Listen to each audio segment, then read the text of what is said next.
can't do I know, I'm so old. It's like shocking to me. I Stop. feel great Stop. actually, but Well, that's what matters. I do feel great. That's literally what matters. But I'm moving toward death at like pretty high speed. And one of the first things to go is my sight, and I can't text without my glasses on.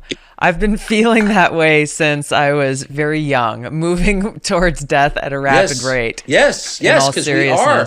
Yes. And the root of all wisdom is knowing that, Exactly. Is knowing that. Exactly. And so many people are just afraid to talk about it, acknowledge it. Yes. As though it's some taboo subject. No, I don't feel that way at all. And I feel like people who are aware of death are way happier and lighter because they're not denying, what's just biologically intrinsic. Like you can't get away from it, Exactly.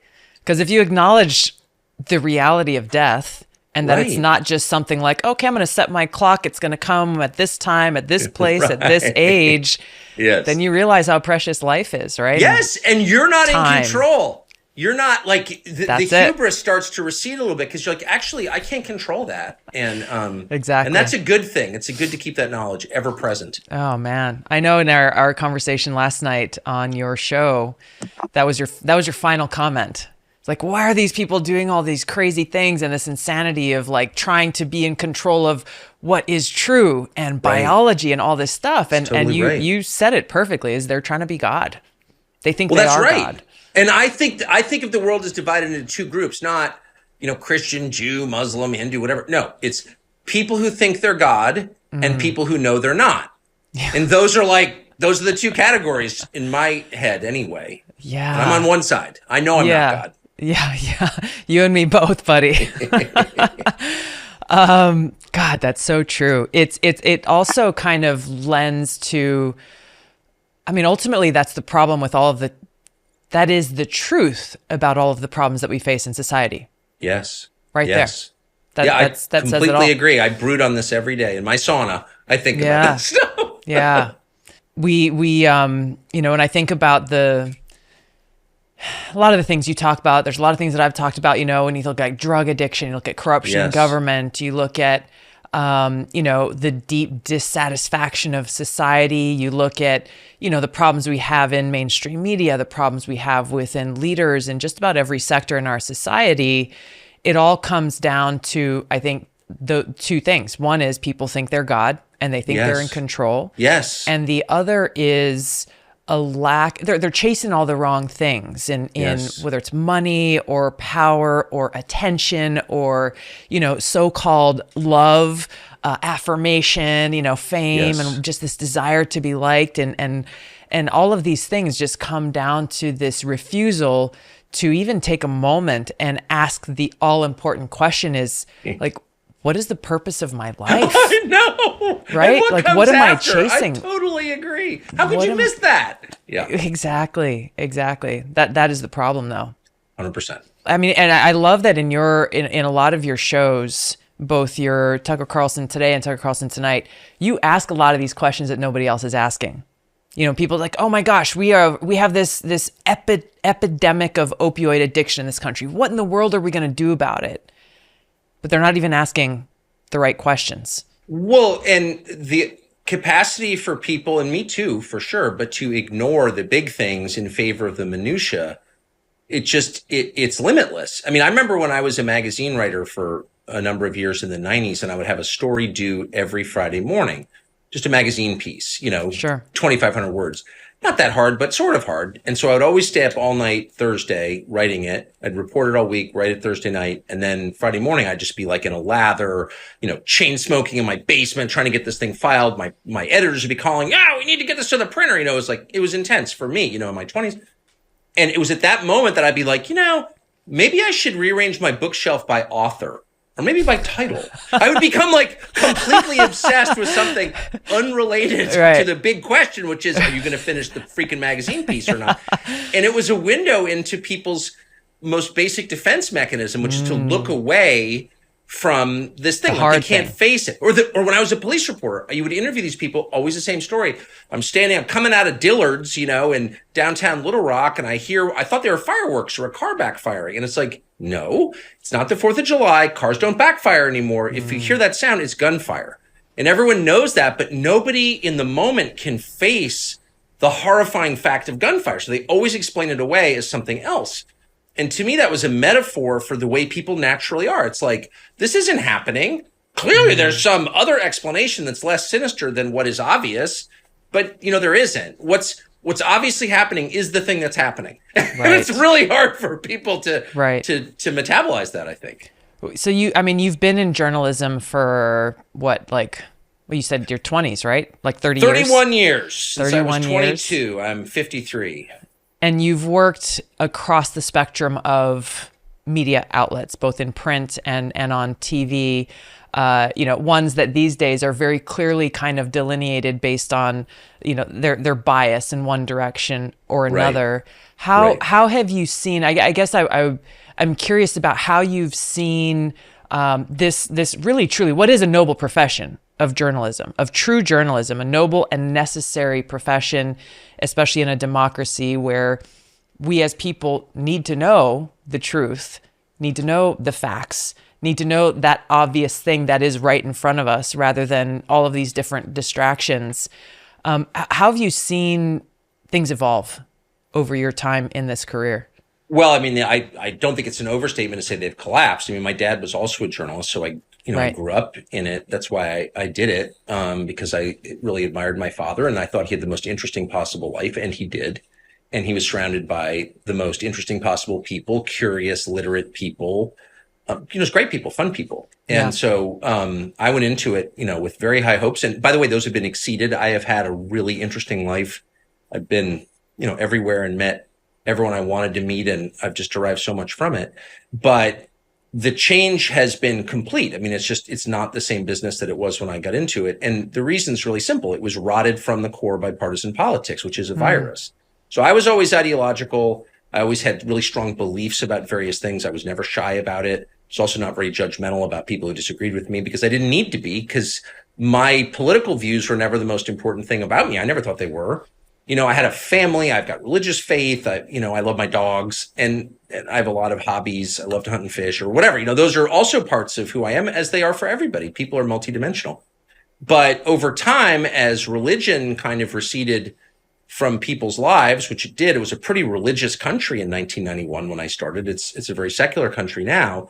Politics filled that void. And so political affiliation, not ideological alignment at all, nothing to do with ideas, but just the team sport of partisan politics replaced religion. And all of a sudden, it became impossible to be honest about anything because you don't want to betray your own team. And I remember thinking when I was not a kid, but in my 20s, and I was covering like Al Sharpton, who I secretly do kind of like, I'll admit it, because I think he's smart and funny and he's interesting. But Al Sharpton is obviously a very corrupt guy, okay? And I would always think like, how can he declare himself leader of black people in America? Like, why doesn't anyone, because he's not, but why doesn't someone stand up, like a black person stand up and say, you're not my leader? Like, what? Who are you? Who made you boss? And I realized over time that a lot of African Americans in our country feel under attack. That's real. And so nobody wanted to criticize Al Sharpton. Like in private, they'd be like, oh, he's a buffoon, or, what's with the hair? You know what I mean? The gold medallions. But no one wanted to attack him in public because that would be betraying the team. And I remember figuring this out in the 90s. And now I see it on both sides. You traveled with him, didn't you? Didn't you travel with him extensively, overseas? yeah. And I just should say again that I always had great affection for him. And I never patronized him. I never treated him like, a lesser being, like a lot of white liberals do. Like, oh, here's my little black friend. I just assessed him on his own terms. And I think he liked me for that. We disagreed, but we always got along. But the point is, watching Al Sharpton, never get denounced by people who didn't like him, but they felt like, oh, I can't betray the code of the team. And thinking that's a really sad dynamic. Now I see that universally. Like nobody wants, like the one thing you can't do is betray your side. And first of all, that's a really divisive way to look at the world. We're all Americans. That should unite us. It no longer does. And second, it's just really small. It's really small. Like my political team is my defining, identity. No. Yeah. I see this I grew up in an affluent world, coastal California, Southern California. And there were a lot of gay people where I grew up. I had someone in my family really close who was gay. And, gays were always different because they were gay. But again, I'm 53, so it's a different country I'm describing. But being gay was not a political identity at all. Right. Like you weren't like part of a political party because you were gay. You're just gay. Okay. And I knew right-wing gays and a number of right-wing gays, including my relative who's gay, very right-wing. And then there were left-wing gays, but that's just because they were right-wing and left-wing people. You wake up in the morning and all of a sudden, one of my producers, my head producer, a very close friend of mine, Justin Wells, who's gay, produces our show and is the best producer in television, I think widely acknowledged. And this piece comes out yesterday, how dare he do that? He's gay.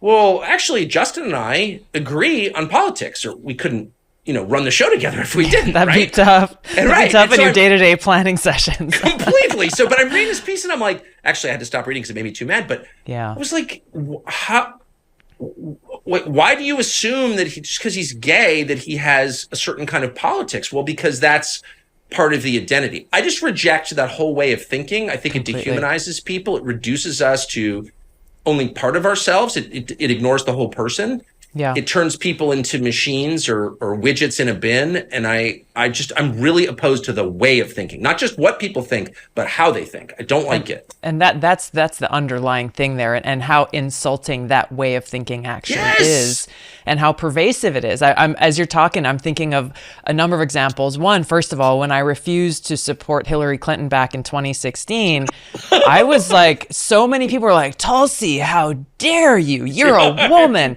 How dare you not support this woman? She's gonna be the first female president this country's ever had. And how could you? And my response to them always was, both privately and publicly, was, how dare you? Exactly. How dare you reduce me to my parts or my biology or my sex and think that I don't have a brain, I don't have a mind, I don't have my own views to be able to actually look at a person, male or female, and figure out, okay, well, is this person the best person to lead the country?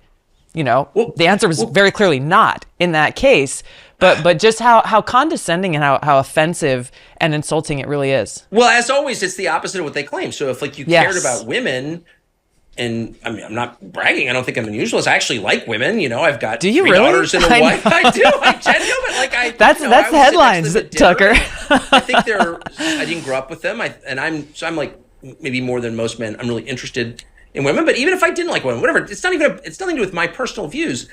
I just think if you claim to like somebody, then the first thing you do is respect their personal autonomy. Yeah. You don't try and force them to think something because you respect them. Even with my own children, who are my children, if they think something different from what I think, well, I love them. So I try to allow them space to have their own views because in order to really love them as people, I have to acknowledge that they are separate from me. Yes. They're not just accessories. They're not extensions of my ego. They're independent beings. They're human beings. And that mindset, if you love someone, you have to respect that person, and then you have to inevitably respect their autonomy. That's intrinsic. There is no love without that. So if a woman stands up and says, I'm for all women, and that's why Tulsi Gabbard, as a woman, you have to believe this or else you're not really a woman. What's the message there? Exactly. I hate you, right? I mean, I'm treating you like an object. That's exactly it. That love and that respect that you're talking about. I know you spent some time out here in Hawaii when you were a kid. Yeah. That is aloha. That is the meaning of aloha right there. When you have aloha for someone, it is that recognition that we're all God's children. We're all connected. We're all family in that spiritual sense, and therefore have respect and real love and care and compassion for one another. And that truly exposes the hypocrisy. I saw it when I ran for president, where they're like, oh, yes, women of color, we're all about it, and we want to advance, equality and all this stuff. But it was very clear very quickly that they were only interested in a certain woman of color who was, following the rules and kind of towing the line of the mainstream political establishment. Well, that is, yes. Someone should write a book about what happened to you. I watched it, and it was like, you didn't even, at least from an outsider's perspective, disagree that much. You just had an opinion on foreign policy that was totally within the realm of reasonable, and it was mainstream 10 years ago. And you're like, no, actually, I kind of think this. Any disobedience from you drove them to literally hysteria. Like they couldn't deal with any of it. You didn't come out and like, I hate the Democratic Party. Like, no, I think maybe we should do this. I think this is the wiser course. Yeah. They tolerated less dissent from you than they would have from, say, Pelosi. Like, you weren't allowed to disagree even a tiny bit. It was crazy. No, and that's really what it came down to. Was they knew throughout my 8 years in Congress, there was like all this fanfare when I got there before they got to know me. And once they got to know me, and it actually started that first summer. I was sworn in January of 2021. In August of, I'm sorry, not 2021. What am I saying? 2013. Yeah. I was sworn in January of 2013. And that August, as you'll remember, is when President Obama then said, hey, I'm going to go to Congress and get approval to go and bomb Syria and go to war, start another war. And I was the first Democrat. And I don't know if I was ultimately the only one, but I was certainly the first Democrat to come out and say, this is a horrible idea. This is going to undermine our national security. This is going to cause, the second, third, fourth order of effects like we've seen in Iraq and other regime change wars. And I was immediately criticized by the White House, calling me saying, same day I put this statement out, they said, how dare you? And it wasn't how dare you because you're wrong based on, the assessment of foreign policy. Exactly. It's how dare you because you're a Democrat from the same party as the president and you're from Hawaii, the same home, place where the president was born. How dare you do such a thing as come out in opposition to him, which once again, completely insulting, reducing these most critical and important decisions to this team sport, this identity politics, and not actually caring. That was the whole reason why I ran for Congress in the first place, was to be in that exact position. I was on the Foreign Affairs Committee questioning Secretary Kerry at the time, to be in that position, to have an influence and on our foreign policy and prevent us from going into more of these catastrophic and counterproductive regime change wars. They didn't care about any of that. And that was what I saw. That's what I saw in the presidential campaign as well, is they saw somebody who wasn't just going to go along to get along.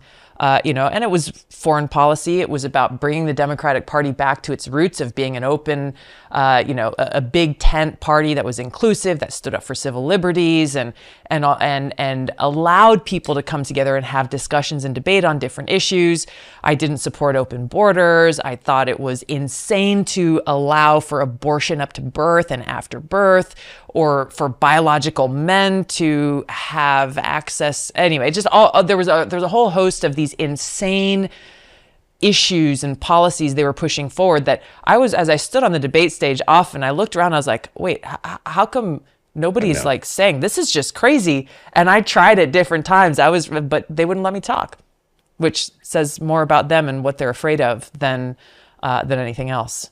So I always thought there is an economic and cultural division here that no one ever points out. So a lot of Hawaii is like not rich at all. So you think of Hawaii as Hawaii. Right. Yeah. And very rural parts. I mean, I don't need to tell you, it's your state, but it's a little surprising, I think, for mainland people when they go there, who think it's all Waikiki or whatever.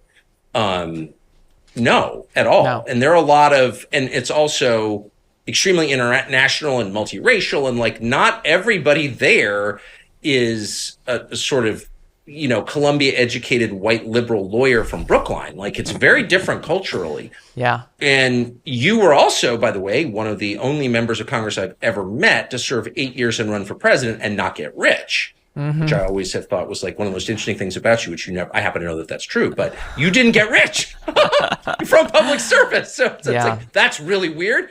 So you were coming at it from a much more, I mean, I hate to say it, but middle American, like normal perspective, like culturally, you're Democrat, people said you were liberal, but you had different values from a very specific kind of liberal that you find in Washington. I'm not being very articulate, but there's a big difference between those groups. It's such a huge difference. And I think it goes back to that mentality of whose team are you on, as too many people are going there with or maybe they go there with the right intentions but quickly get sucked into that team sport mentality that really, I remember even before we were sworn in, you go in as a new member of Congress, you have freshman orientation, and for the first week or so for us there was 84 new members of Congress. It was a large group of incoming new members. And we had Democrats and Republicans, we had our families, we're spending time together, we're going to these policy briefings together, all sorts of things. But then very quickly after that first week or so, we were segregated. And immediately went into like, hey, Democrats, you got this schedule, Republicans, you have that schedule.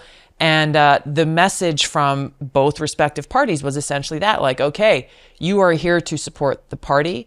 You are here to make sure, whether it's raising money or the legislation that you're putting forward, the whole goal is to figure out how do we keep our power, get more power, and win more seats in the next election. And even if that means like, hey, I made it a point at every opportunity to find Republican partners to work with on legislation and work with on amendments and different issues so that we had a bipartisan offering to Congress, actually have a bipartisan solution.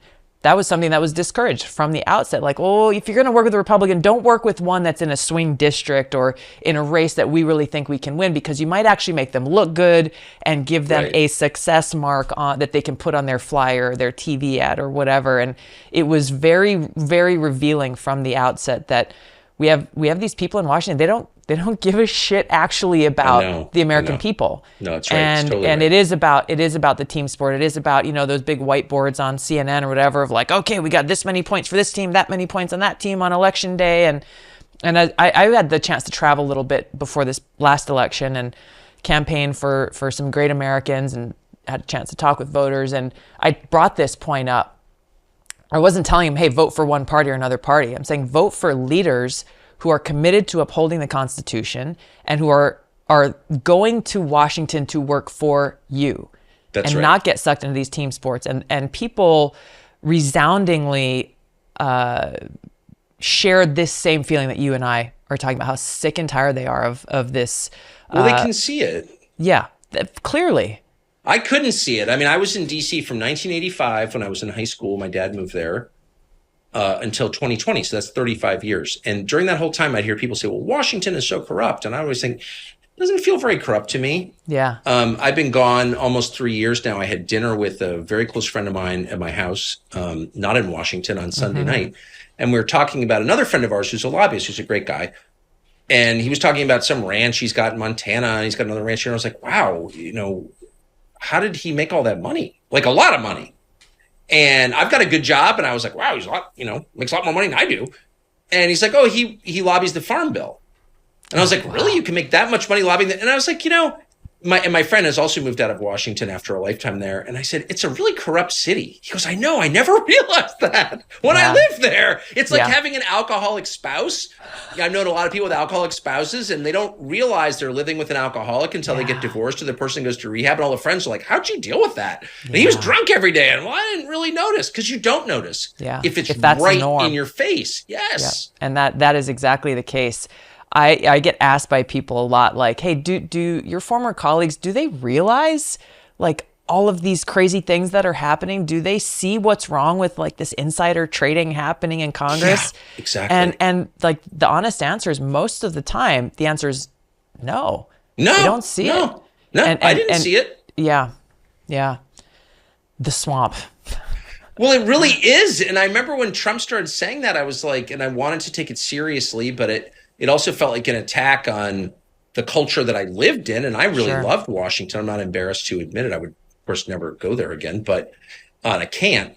I'm not loved there. But I did love the city without reservation for my whole life. And I just couldn't understand why everyone else seemed to hate Washington. From my perspective, everyone in Washington was smart, engaged, nice. Yeah. Everyone was nice. It was pretty, when I lived there, it was pretty nonpartisan. I was never a liberal. My neighbors were liberals, but we had dinner all the time and no one ever brought up politics. It was like a nice place to live. I raised 4 kids there.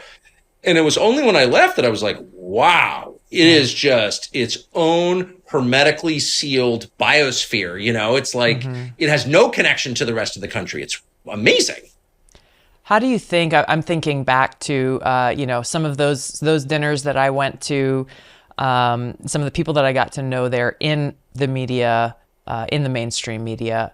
How does it change? How does it change from this completely failed venture where it's clicks and it's controversy and it's, the things that grab headlines that seem to drive the news of the day, and this team mentality where most people on television and in print are not willing to say the truth if it means pissing off their friends in that media echo chamber or their friends in politics, unless they're left out. This thing with Biden's granddaughter's wedding, I was laughing as I read all these pieces about, oh my gosh, the New York Times, we have to point out the small lies because small lies lead to big lies, and just how incensed all these people in the media were. I was like, come on, guys. you're like, you perpetuate so many of these lies. You're just pissed off because you weren't invited to the party by somebody who you thought was your friend. Hey, that's exactly right. And get back to me when you apologize for the Iraq War. Yes. And until then, please don't lecture me about lying. But no, I totally agree. I don't think it gets fixed. I think it dies.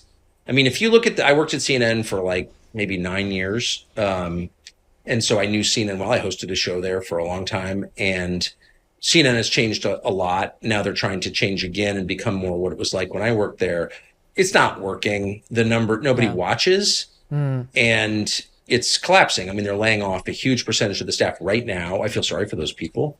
But it's dying. Who's exploding? Well, alternative media is no longer so alternative. I mean, Matt Taibbi on Substack has a much bigger audience than primetime CNN. Glenn Greenwald on Rumble, someone I despised 20 years ago. Glenn Greenwald must have written 50 pieces attacking me when I worked at CNN. And now Glenn Greenwald is one of the people in media I respect most. I think he's so honest. He lives in Brazil, so he's just he has the necessary distance. He can see things clearly. Glenn Greenwald is, one of the biggest draws on the internet. It's so interesting. The people who are emerging as stars, Russell Brand, who last time I checked was some kind of comedian or actor. I'm not a big movie guy, so I wasn't that familiar with him. You watch a Russell Brand video on YouTube or now Rumble, and you're like, oh, this guy is so much smarter than anybody. Thoughtful. Yeah. Oh, he's unbelievable. Yeah. And so I do think the truly thoughtful, deep, honest people are actually being rewarded. It's just not on NBC News. Mm-hmm. I bet you that I don't know how long your podcast has been up and running, but a little over a month, not that long. Okay. So there's no doubt by the end of the year, you'll have a way bigger audience than MSNBC if you don't already. I mean, that will happen, guaranteed. And so that's kind of the answer. The old things are dying, but new things are taking their place, and they're better things, in my opinion. You, is it true before you got into journalism, you were thinking about joining the CIA? No, yeah. Yes. I actually I read that somewhere recently. I didn't know that. What was your interest? What drove that? Well, that's the world that I lived in. I mean, we lived in Georgetown, and this was obviously it was 10 years before 9/11. It was 11 years, 1990. And there were a ton of former CIA officers in our neighborhood. My father worked for the government, and, there are a lot of them in that world. And CIA officers, from my perspective as a child, were kind of dashing, physically brave intellectuals. Some guy who'd studied classics at Yale who wound up in Beirut as station chief. You know what I mean? Leading this interesting life. And I wanted an interesting life. That's the main thing that I wanted out of life. I never was interested in money. I had the privilege of not being interested in money because I didn't grow up in a family where we were worried about money. So I just never really thought about money. But I wanted an interesting life. I didn't want a boring life. And so I was like, oh, CIA, they send you to foreign countries as a case officer, and you do vaguely patriotic things. And I was patriotic, and I thought that would be great. And I didn't think the CIA was a sinister force. It never occurred to me the CIA might be playing a role in domestic politics. That was insane. First of all, it's illegal. Now CIA is all over domestic politics, and they clearly took out Joe Kent in Washington State, I think, and a lot of other ways that they are tampering with our democracy. But at the time, that was not the view. So that was not my view anyway. Maybe Philippa G thought that, but I didn't. So I took a series of assessment tests, And ultimately, they discovered through those tests what was true, which is I was completely totally unsuited for the job. I mean, there's nothing about my personality that would make a good case officer. I can't keep a secret. I never can't stop talking. I hate authority. I hate all bureaucratic institutions. Right. I cannot take instructions. I'm a little bit insane. Like everything about me screamed, "Don't hire this guy," and they thankfully didn't. And so I was getting married, and my father-in-law was like, "You can't." Correctly, he was like, "You can't marry my daughter unless you have a job." And I was 22, and my dad's like, I didn't graduate high school, and I went into journalism, and he was very successful in journalism. So he's like, they don't care. And I had not done well in school at all. I didn't have a college diploma, so he's like, just go into journalism. Okay. So I did. Wow. Can you imagine just what a different path your life would have taken? And I would have been terrible at it. I would have been terrible. I tell my own kids the most important factor in happiness professionally is finding a job that matches who you are. Yeah. Who natively are. Like we're always like, well, you need to like work at this and you'll get better. And that's true. But you cannot make up for inherent deficiencies. Like some things you're just not good at. Like I'm very dyslexic. I can't do math, can't parallel park. Okay, fine. So I'm not going to get a parallel parking job or become an accountant. It wouldn't work. And so do what you're naturally good at. And being a case officer and the operations director at the CIA would have been, I would have loved the adventure. I would love living in Tunis, but I wouldn't have been good at it at all. Oh man, somebody should make a movie about that alternate life, like a Tucker Carlson CIA operative in some foreign land. That would be a really interesting movie. I think the worst spy ever. I think the interesting thing about that initial interest, and I think kind of the, at its core, whether it's the CIA or the FBI or the NSA, these other entities that at their core purpose is they're supposed to be performing an essential service to the country. Yes. Like the CIA, for example, gathering intelligence and helping our leaders make the best informed decisions. Yes, that's right. To serve the best interests of the country. Well, you take that and then you look at kind of where things have gone wrong and how things have played out over years, but also like how they're playing out today, and how you talked about on your show what happened with what text messages and emails being read or collected by the NSA. Would you talk a little bit about that and what a chilling effect that has on our society and our democracy?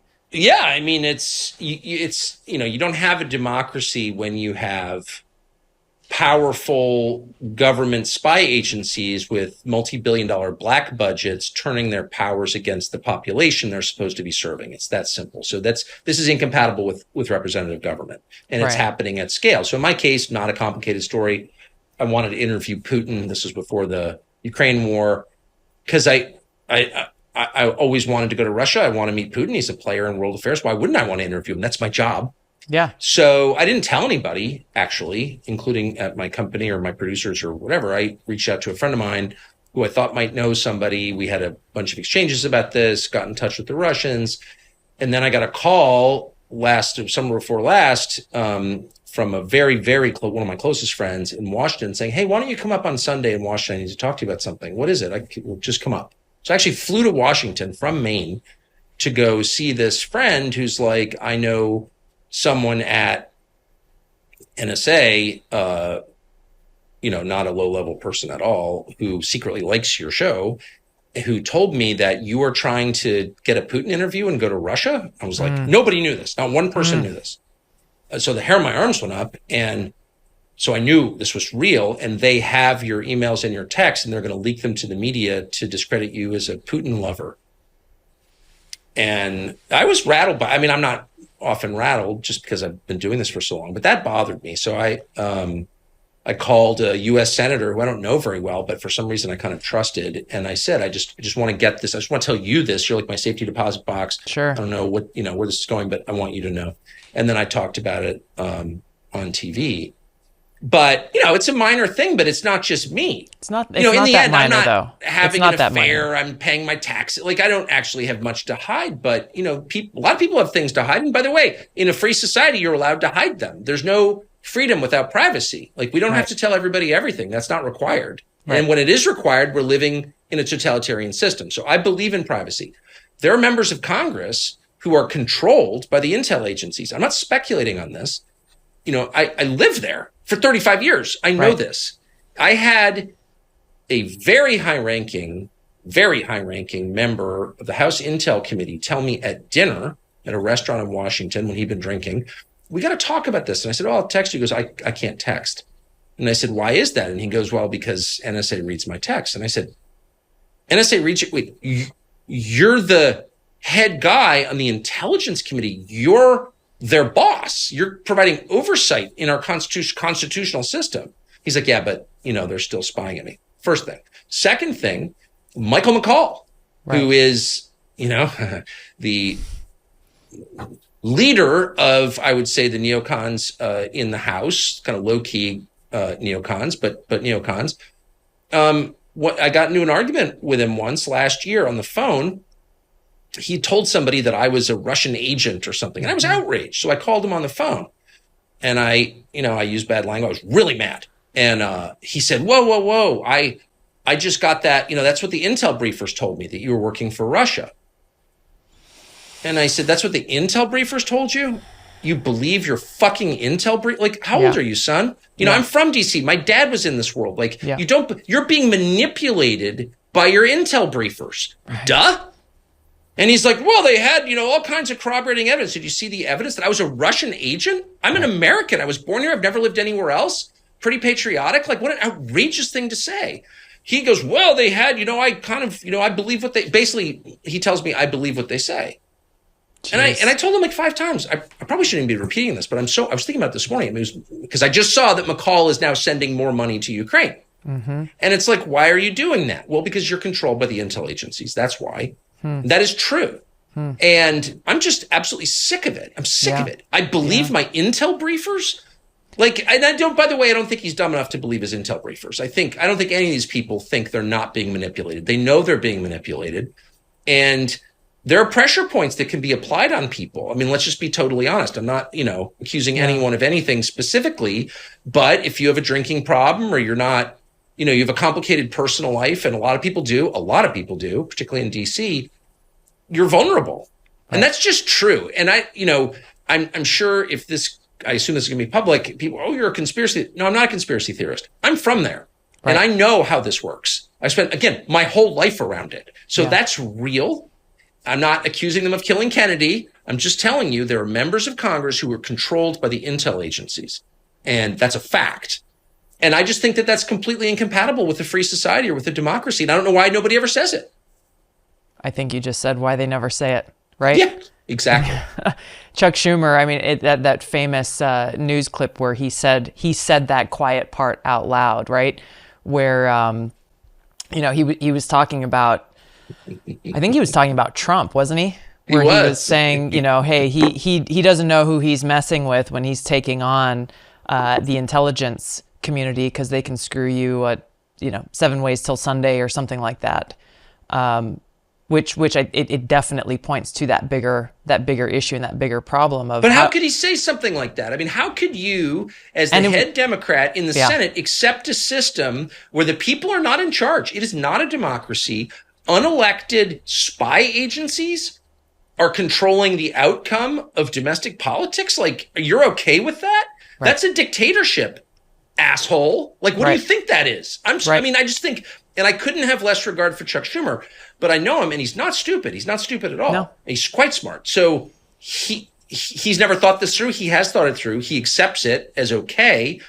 And, we should never accept something like that, ever. No.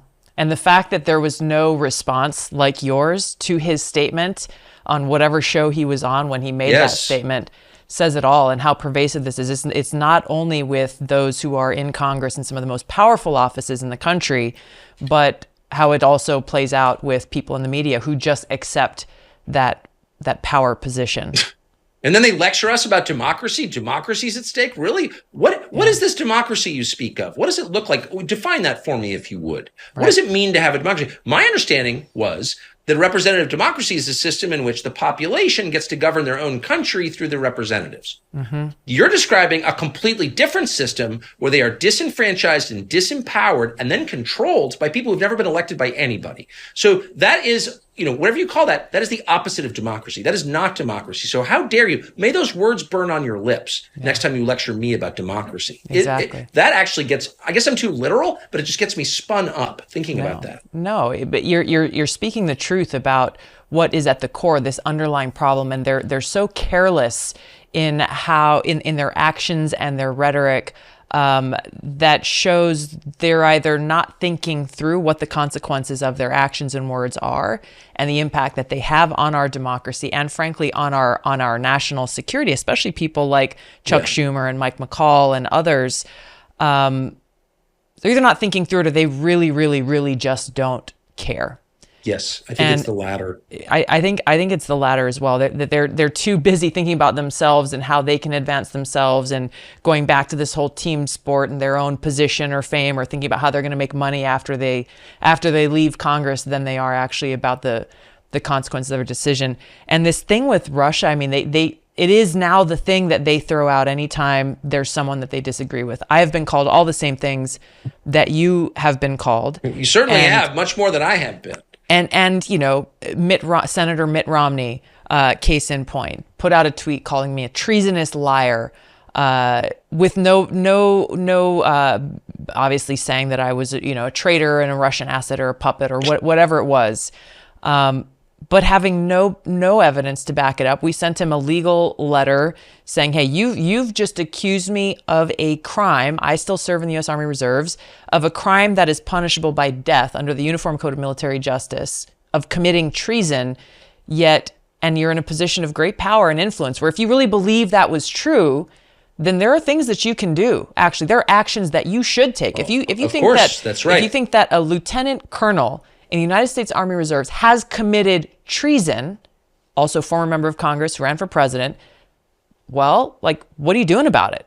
What are you doing about it? Yeah, come arrest me. Exactly. But send the cops to my house. Exactly. Absolutely nothing. Had no response publicly or privately to our legal letter demanding, hey, you've made this statement, back it up if you really meant it. But that's just one of those many examples where they treat this so lightly and don't have any concern for the chilling effect that it has on our democracy, on us being able as people to say, hey, all this tens of billions of dollars you are taking out of our pockets and our wallets to send to Ukraine, even just asking, where is this money going? How is it advancing the interests of the United States? How is it advancing our own national security interests? Even asking those questions invites those smear attacks, not only on people like Rand Paul, who said, hey, maybe we should actually track this money, what to speak of other people who are just trying to live their lives and trying to struggle just to survive and being told, well, hey, the IRS is going to send over 87,000 new agents to go and comb through your taxes, everyday American or small business owner. But how dare you say that we need to hold Ukraine accountable for all this money that we're spending and sending them and actually know where every penny of that is going. That they're stealing. And by the way, today, Sam Bankman-Fried and President Zelensky are appearing as heroes at a New York Times symposium along with Janet Yellen, the woman probably more responsible than the other for destroying our economy when she ran the Fed. And none of them are being treated as the criminals they are.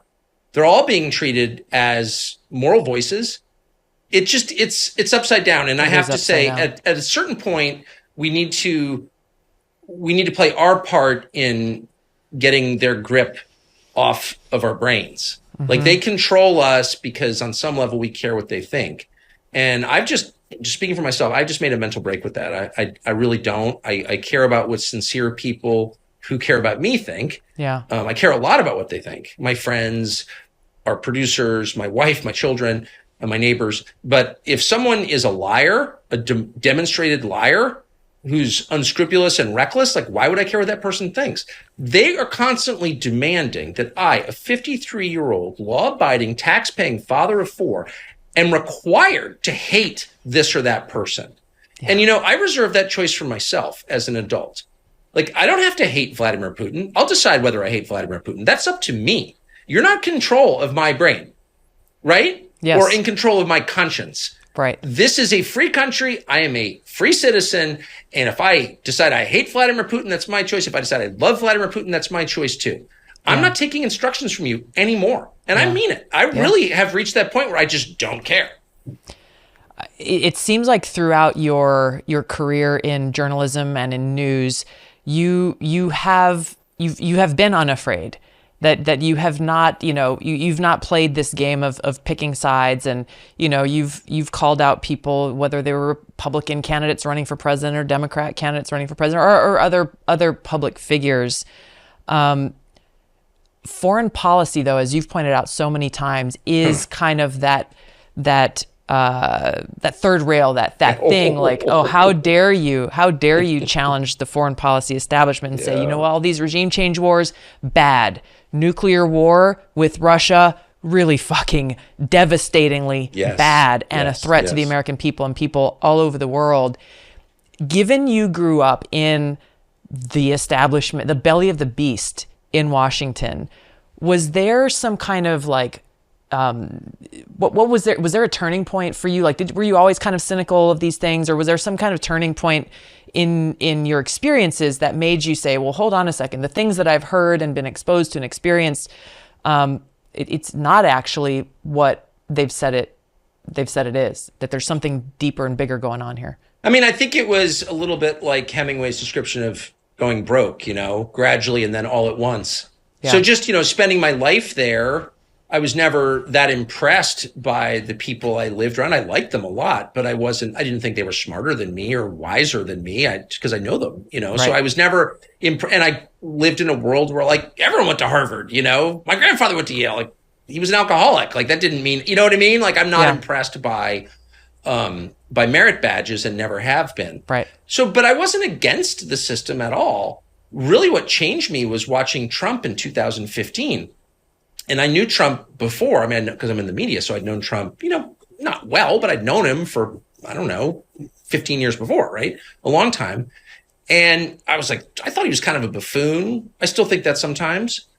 But what changed my view wasn't Trump. It was the reaction to Trump among my neighbors. So Trump would say something in his like florid orange way, like, why are we funding NATO?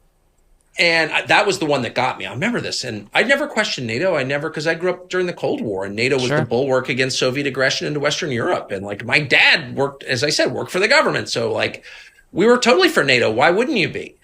But that ended in August of 1991. I was on my honeymoon when the Soviet Union collapsed, but we still had NATO in 2015. Like, what was the point? And I'd never thought about it in my life. And Trump's like, why are we funding NATO? And I thought that was a really interesting question. Okay, well, I don't know why. What's the answer? And my neighbors are like, shut up! He must be killed! It's like, okay, but maybe shut up, maybe he must be killed. But what's the answer to why are we funding NATO? Is there a good reason? Shut up! Yeah. They were so hysterical about obvious and basically common sense questions about the way things were working that was a tell to me. I was stunned by it, actually. I was like, reasonable people who are acting out of honorable motives should be happy or at least willing to explain themselves. Like, what? Yes. Hey, Tulsi, why are you doing that? If you're like, shut up, then that tells me like you're doing something wrong. If you're like, well, here's why I'm doing it. You may disagree, but here's why. Yeah. They couldn't do that on any topic. Immigration policy. I've never been like, my best friend's an immigrant. I've never been against like immigrants or anything, but I was like, you should have control of your border. And Trump, in his Trumpian way, was basically arguing for that. They just couldn't deal. They couldn't deal with any questions about the way things were then operating. And when I saw that just completely exploded my view of the system. I was like, this system is a lot more fragile than I realized. It's a lot less legitimate than I realized.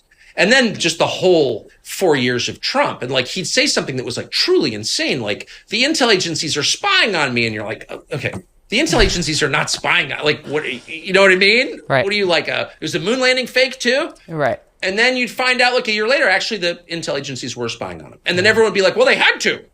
Wait, and you'd be like, wait, what? First of all, he was right. Second, I don't care whether it's I don't care who the president is. You can't spy on the president because he works for you. That's an attack on our system. No, it's totally fine. I would see stuff like that, and I was just like, you know what? I'm out. And we ultimately left the city, and we still have a million friends there. I have some of my closest relatives still live there. But I really became convinced that the system was not going to be enduring. Like, this can't go on. You can't have a system. You can have a system with some lying in it. All systems do. We all lie if we're pushed. Like, that's just who people are. I get it. I try not to be too judgmental about it. But you can't have a system based on lying. If the system is based on lying, that's a foundation of sand. Like, it will not continue much longer. And that's how I feel about our system. And by system, I mean our political system, our financial system, and our foreign policy assumptions. Like, they're not rooted in reality. They're not wise. No one can defend them in clear, non-hysterical language. They have to immediately go ad hominem. Your career in the Congress is like the shining example of that. Wait, I don't think it's a good idea to fund more bombing in Libya. Shut up, Russian agent. Right. What? Why don't you just explain fund terrorists in Syria? Yeah, exactly. Like, the fact that I had to introduce legislation called the Stop Arming Terrorists Act I know. says it all. But where was the person to say, Congressman, you just don't understand. They're not terrorists. Here's who they are. Here's why we need to fund them. I understand why you think they're terrorists, or you're just mistaken. You read the wrong website. Here's what the facts are. No one ever bothered to do that. They just yelled at you. Yeah. And I know from having a lot of kids that that's a sign of deception. I know just from being a human being. If someone can't explain something and instead turns the rage on me, that's a cover because I've called that person out for doing something he can't defend. Like, duh, this is life 101. And I just saw this all around me. You know, why is the Federal Reserve doing this? You know, why on every level? Yeah. And, you know, really, a man can become a woman, but a white can't become a black? Like, what parts of our biology do we have control over and which don't we? Shut up! Yeah. Racist? It's like, what? The whole thing just got so absurd. Yeah. And then it kept getting more absurd. And then it got so absurd, which is where we are right now on the last day of November 2022, where it's just like we're all just waiting for it to implode because like everybody on all sides knows this is way too silly to continue. Or it becomes, in its current form, it either becomes like truly totalitarian when we're like, anyone who steps out of line is going to be involuntarily hospitalized with mental illness. Right. Or it becomes something different, but this cannot stand. I think, you know, you and I certainly see that. We have lived and are living through like kind of being in the world, but not of the world, like seeing the world as it actually is. I think more and more people in this country are actually seeing it. But do you think that people who are in kind of the heart of the Republican establishment, the heart of the Democratic establishment, do you think that they see that this house of cards they've built is like falling, and this foundation of democracy is being eroded by their actions? Do you think they see that reality? I don't. I think. I mean, as a general matter, it's a broad statement. Well, I know, I think people feel more than they understand about everything, from love to foreign policy, from politics to finance. We just feel things. And I'm not sure we ever understand anything very well, just in general. So I don't think the people in charge of the current system understand a lot about themselves or the system they run, but they can feel that there's real change, there's real volatility in the air, and they're really afraid. And that's why they're being so hysterical. I mean, there's this amazing tape, which I think about all the time, of Nicolae Ceausescu and his wife, Elena. In 1990, they ran Romania, and they're really pretty brutal Stalinist-type dictators. And there was a revolution there, and they got put before just a very hastily brought together tribunal, and they were convicted of crimes and they were executed. Yeah. And there's video of them walking out to the courtyard about to be shot to death, which they were, like 10 seconds after the video was shot. And as they're being dragged out, they're issuing orders to the people who are about to execute them. They can't fully accept the fact that they have no power and that the old way is ending and a new way is coming. So what's their gut reaction? To double down on their efforts to control everything around them. And as we said at the outset, well, I think we agree on this on a deep level, the core mistake people make is thinking that they can control everything, not recognizing the limits of their own power and wisdom and foresight, ability to see into the future. They don't recognize those limits in themselves. And that's why they get way over their skis and destroy everything. Yeah. And so I think the people in charge are seized by hubris. They think that they've got some complex plan for making the world better and themselves richer by defeating Putin. Okay. But it's not really working. They kind of feel it's not working. And they also feel like the whole population hates them, and they're right. And so they're in this defensive crouch. And that's why they're so hysterical about everything. Right. That's why they got so up in your face. Yeah. Like in a healthy system, even 20 years ago, you had a broad variety of Democrats and Republicans. And there were always Democrats who were like, I'm an anti-war Democrat. Actually, there were a lot of them, as you know, you grew up with them. But by the time you got there, they started to feel like, oh man, we're losing control. Mm-hmm. We don't have the legitimacy that comes with popular support. No one's really in favor of bombing Syria, okay? And so we can't allow dissent because we're too weak. They know how weak they are. I guess that's the point I'm making. They know how weak they are. And they're getting hysterical about it. And I get it. That's an understandable response. It's a human response, but it's the least wise thing you can do. It really is. Like when your kids become teenagers, there's always this moment where you catch one smoking weed and you realize that like you've reached your limit as a parent. Like you didn't want them to smoke weed. They did it anyway. You're not really in control. And like, how do you respond? Do you flip out and punch the kid in the face? No. Not unless you want the kid to become a heroin addict and destroy your relationship with the kid, Yeah. You have to accept something about yourself, which is you're not fully in charge of this child anymore. Yeah. When the kid was 5, you were. The kid's 15, now you're not. And you have to accept that. Mm-hmm. They can't accept that. That is such a great analogy because really like I'm thinking as you're talking about this in the responses that you and I and others have gotten. Glenn Greenwald is amongst those who are immediately shouted down, silenced, censored with big tech or through the use of big tech, called names, smeared because of this refusal to just engage in a rational way, and how it really does. It reveals their weakness and their insecurity. Well, it also just shows that they have a product people don't want to buy. Yeah. If I've got a great product, I don't need to put a gun in your face and force you to purchase it. Like you'll do it voluntarily. Yeah. But if I don't, right? Yeah. Then I have to force you to buy it. Yeah. What is it after all of these years, 31 years working in this field, getting the kinds of attacks and smears that you get personally, but frankly also that have impacted your family over the years? I remember sitting with you and Susie at dinner one night, and she made a comment about how hard it is to get you to go on vacation because you're so committed to what you're doing. What is it that drives you in spite of all of these different challenges, both personal and professional, that you face? Well, I mean, we have a happy life. I mean, the center of our family is really strong, which is to say, my wife and I are happy with each other and we're happy with our children. I think they're happy with us. We have 4 dogs. I think they're definitely happy with us. So, and we have a lot of really close friends. I mean, you definitely find out who your friends are, and we have like real friends, and we don't go out. We don't go places that much. And so we have people stay with us a lot. We always have house guests, always have one this afternoon.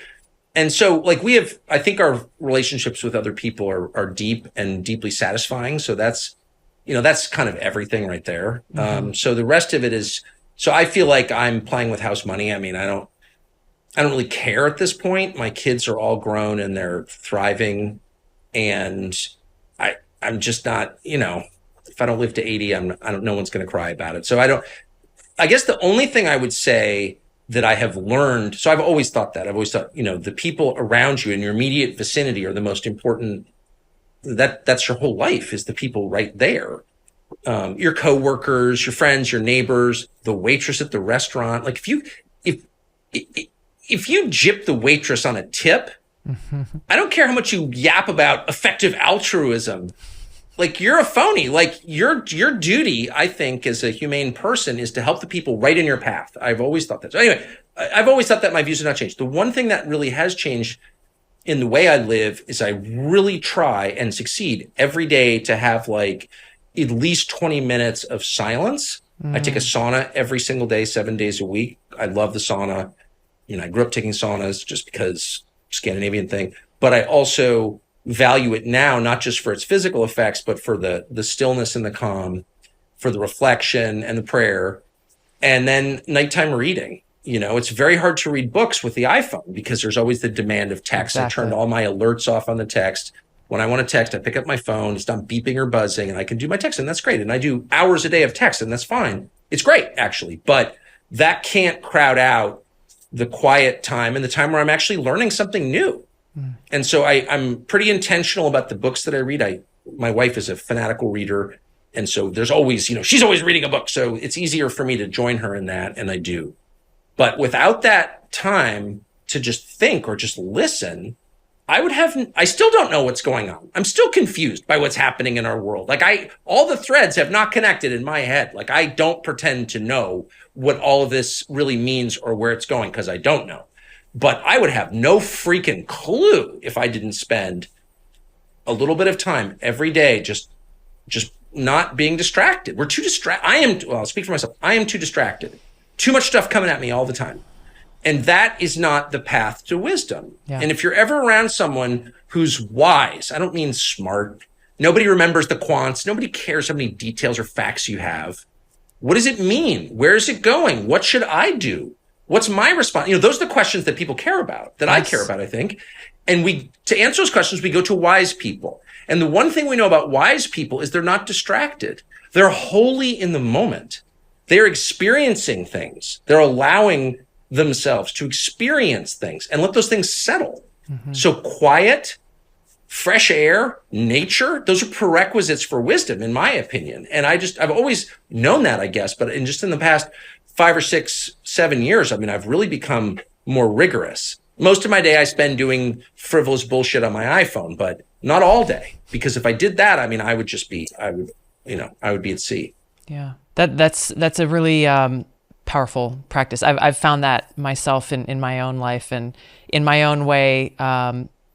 That is the priority for me, and, yes. and how I start my day is creating the space for that solitude, for that prayer. I don't do it in a sauna, but it's a little weird. I'll admit it. No, it's not. It's not at all. I probably should. I know it's really good for you.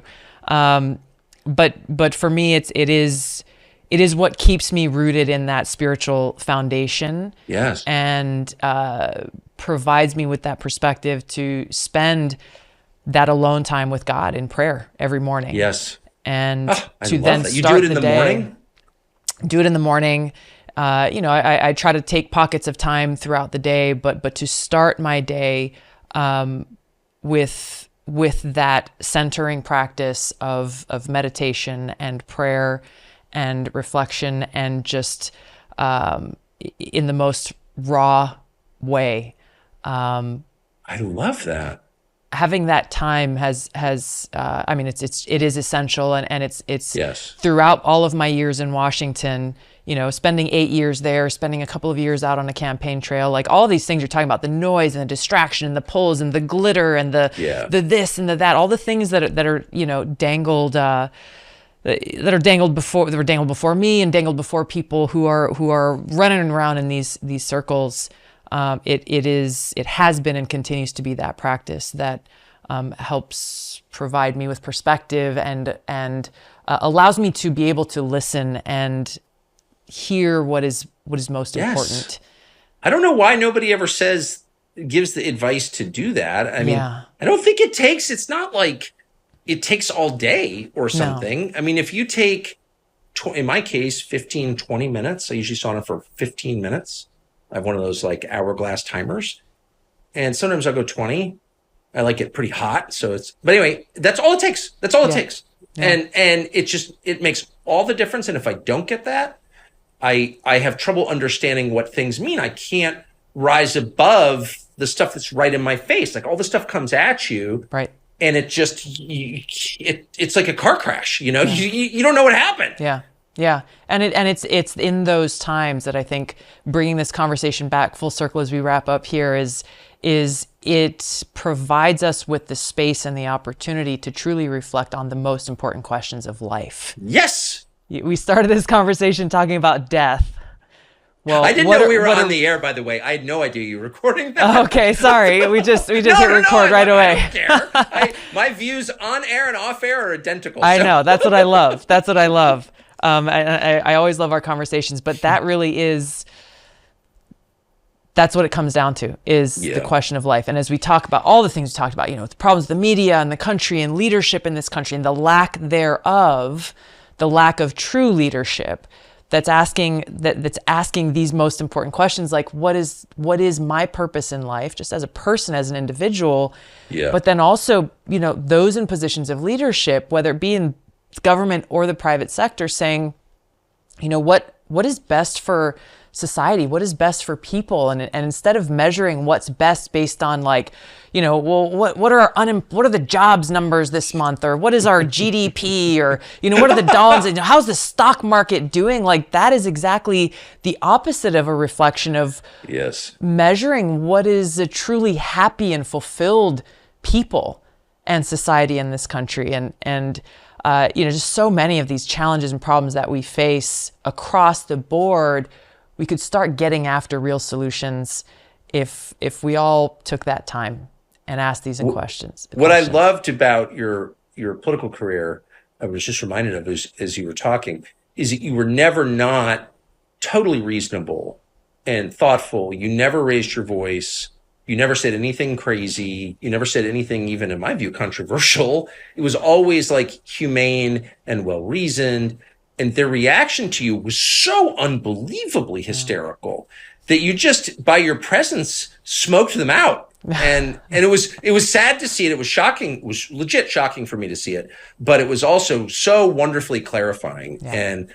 And I'm just being honest, that is a model that I've not been able to attain because I get pissed and start calling people names and making fun of people. But what you do is way more effective because a certain sort of person is completely triggered by your decency and calmness. And there's nothing that exposes someone more than that. Really? Tulsi Gabbard makes you mad? Like, why? Aloha. It's all about the aloha. I love it. Thank you, Tucker. It's so awesome to talk to you as always.